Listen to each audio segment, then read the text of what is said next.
تو این ویدیو یاد میدم با کمترین هزینه و اصولی ترین روش ممکن روغن هیدرولیک رو عوض کنیم، مثل وقتی که با دستگاه عوض میکنم. پس بریم تو کاره. رفقا سلام، خیلی مخلصم. آقا امروز قرار روغن هیدرولیک رو عوض کنم، ولی نه به روشی که همه عوض میکنن.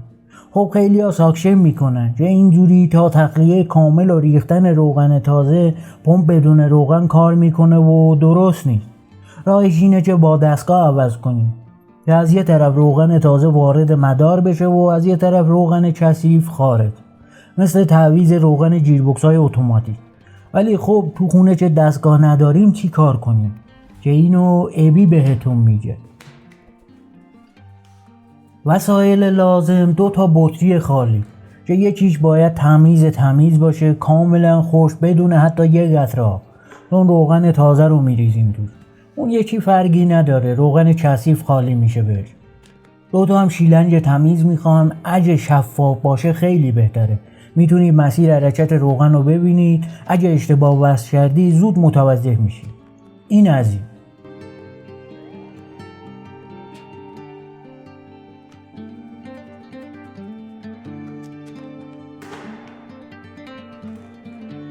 خب بعد اینکه در بطری‌ها رو سوراخ کردیم، شیلنگا رو جا میزنیم دور. بطری که قرار روغن تمیز بریزید، شیلنگ باید تا ته بطری بره. مورد مهم اینجا یه سوراخ دیگه رو در بطری بزنید برای ورود و خروج هوا.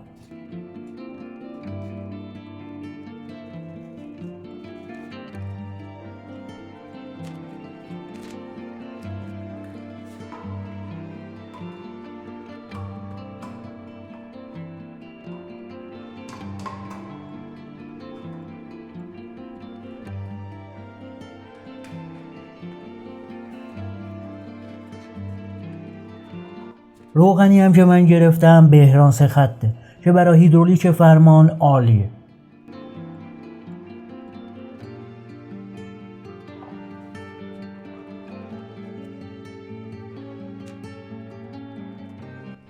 خب اینم از این، بریم سراغ ماشین.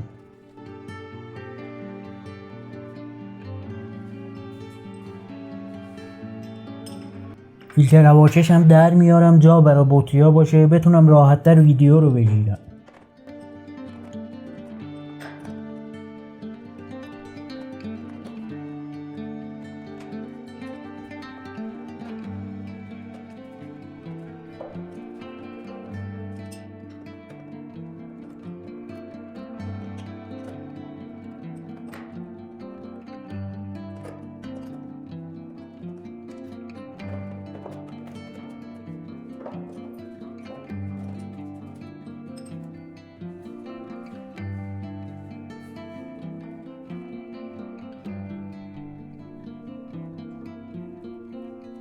یه دستمال حتما بذاری زیر قسمتی که باز میکنید، چون چه بخواید چه نخواید هر کاری بکنید موقع در آوردن شیلنگا یکم روغن میریزه این ور اون ور. راستی قبل باز کردن مسیر حرکت روغن رو بگم. ببینید این شیلنگی که از سمت جعبه فرمان میاد پرفشاره و مسیر برگشته. این یکی مسیر رفته که کم فشاره و از مخزن میره سمت پمپ هیدرولیک. ما با این کار داریم.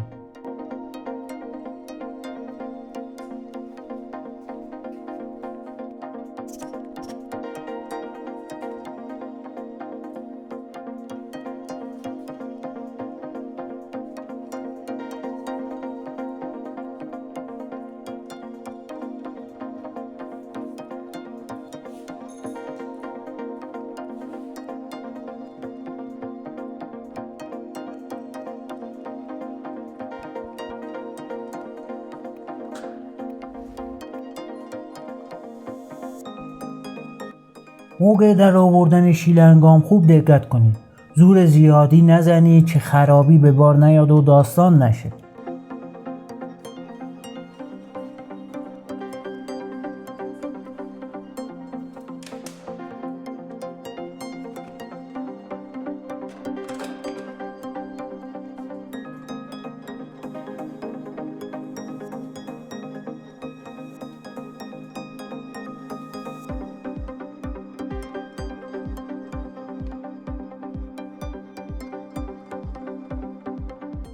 خب اینجام که شیلنگو در آوردم و خواستم بطری رو وصل کنم به مخزن که دیدم سایز شیلنگم مناسب نیست. مجبور شدم دوباره بزنم سر جاش و یه تبدیل درست کنم براش. تا اینم میبندم بگم روغنی که قرار از مخزن بیاد بیرون کثیفه و میره تو بطری خالی. روغن تازه وصل میشه به سر شیلنگ که میره سمت پمپ هیدرولیک.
اینجام که بست اندازه پیدا نکردم و مجبور شدم با سیم مفتول یکم صفر کنم.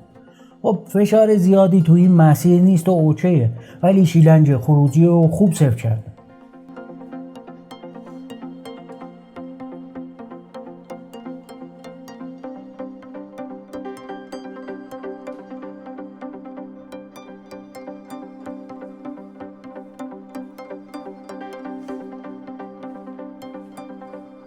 خب آقا تموم که شد، میریم برای استارت. اینم بگم میتونید استارت نزنید، دک بزنید، هر دوتا لاستیک بیاد بالا، فرمون رو در حالت خاموش چپ و راست کنید. همین عمل انجام میشه. دیگه خواستم نشون بدم که مسیر درسته و مشکلی نیست. من استارت میزنم.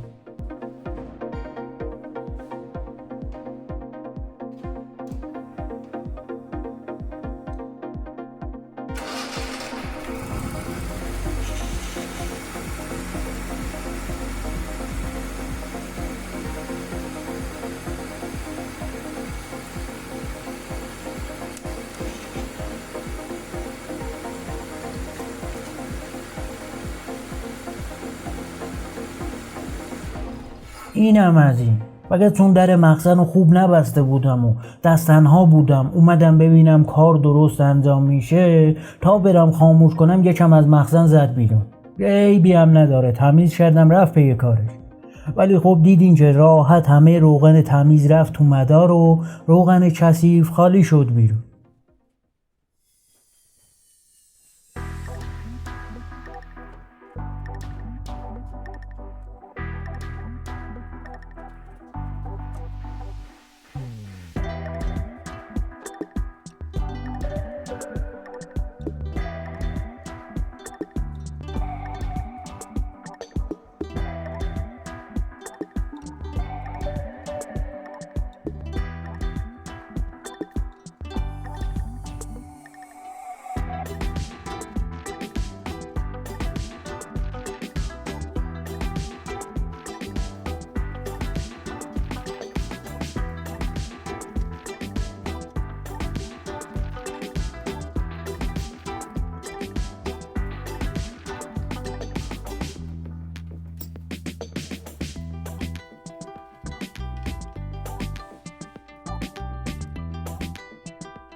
اینم گیج روغن که فوله.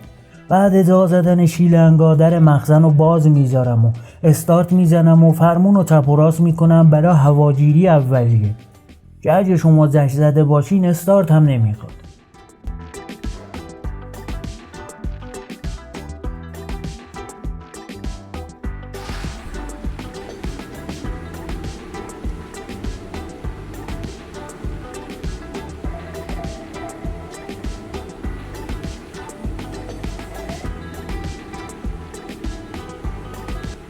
ولی خداییش بعد تعویض تازه معلوم میشه چقدر فرمون نرمتر شده.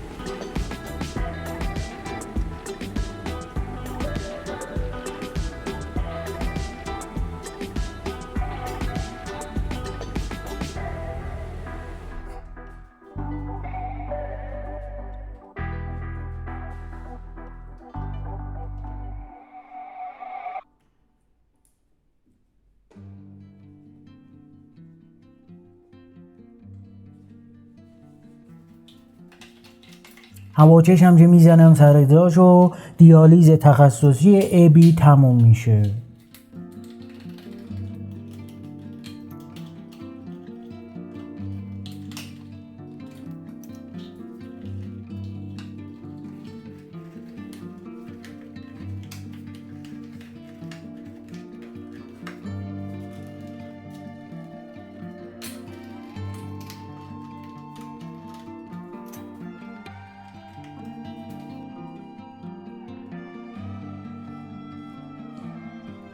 اینم وضعیت روغن قبلی و روغن تازه.